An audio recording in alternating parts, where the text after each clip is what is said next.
Coach, just your thoughts on closing out the LeClaire Classic with a win like that? Super proud of our guys. I mean, Virginia Tech is one of the best teams we played this year.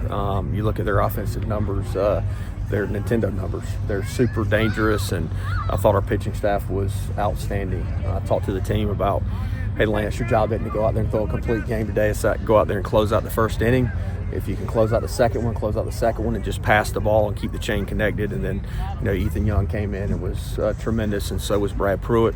Thought we played great defense behind them, and then we were able to get the bats going. I mean, Boucher got us going with a big 2-run homer against a guy that was making our lives miserable with his off-speed stuff. And then the bench was huge, and this team is deep. We're going to have to utilize that bench. And Kalinich, a big sac fly. Braden Burris coming off with, 2-strike single that scored 2 runs, and Keenan going out there for defensive purposes.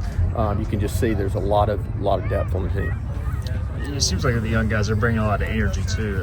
How do you let them be themselves, but also, keep it within the lines of the game, or so to speak? Yeah, it's funny that you say that. I was telling Dylan before the game, I was like, I see something probably that I've never seen in coaching happen that the average fan wouldn't see every night from them. Sometimes it's good, sometimes it's not so good, but we just got to continue to coach them. But I want them to have personality as long as they're respecting the game. And it has definitely been something different for me, I can tell you that. But it's fun to watch those guys just fly around and have a lot of energy. You mentioned all the substitutions you made. Have you ever had this many outfielders that you trust, especially this early in the season?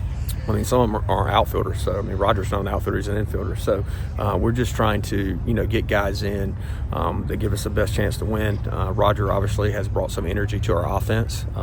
He's still dealing with his hamstring a little bit. So, once we get a lead, we try to get the best defenders out there, which Burris is one of our best defenders, and Keenan is as well. So, definitely some depth, which helps, and you can be offensive or you can be defensive.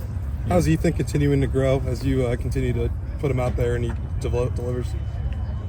He's just being himself, other than cussing, on his interviews. I mean, he's done a really, really good job. So I told him to try to not do that tonight. So hopefully he did not cuss tonight. I was going to say, these bullpens, just by their nature, are sometimes up and down, kind of finicky. But I feel like you found some good arms that you can trust. I mean, what's been the key to just that success early on? Coach Knight. Coach Knight and Heath Blackman, analytically, and just getting these guys to develop their pitches and use their strengths. And, I told Pruitt, I was like, it doesn't have to be a 3-2 count every batter. We can get a guy out before 3-2, but he's got really good stuff, and so does Diesel. So when we have those guys fresh, it makes us tough for sure.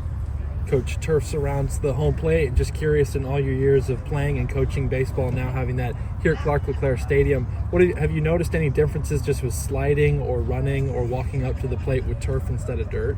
Well, it keeps the area behind home plate a lot cleaner, so hopefully we can keep the turf for a little bit longer. It makes it easier for the catchers to block. I tell Walker, I wish I had turf back there when I was blocking. There's some little nuances, of course, with throws from the outfield that can skip up at times and stuff, and you just got to get used to it. Friday was a pretty tough loss, so what does it say about you guys to bounce You weren't back? here. I told them they're all tough. When you freaking lose, it's a damn L in the L column. Yeah. So, no, I'm super proud of this group, which the way they responded. It had been very easy. We lost opening day against George Mason, and then we bounced back. And then, of course, as you said, a tough loss when you have a lead.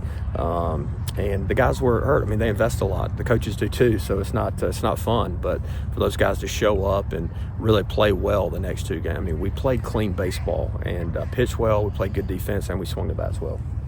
What did it mean to you to have Lynn and Audrey here this weekend and just have them for these games? I don't have enough time to talk. I got a chance to spend about an hour with Lynn this morning in my office, and it's so special to me that she cares enough about what's going on in East Carolina still. This is the 22nd Keith LeClaire tournament. When they said it the other day, I was like, oh my God, I can't believe it's been going. Think about the legacy that coaches left and the impact in this community, and for them to come back. Lynn has not missed one since I've been here in my 11th year, and she's never missed a regional or a super regional that we've played in since I've been here, and that means a lot to me. Any update on the Raleigh MRI or anything there? He took some swings in the cages today. It looked good. The MRI results are not back. He had his MRI on Thursday, and unfortunately they didn't get him back to us on Friday, so we should know kind of what the MRI shows tomorrow, hopefully.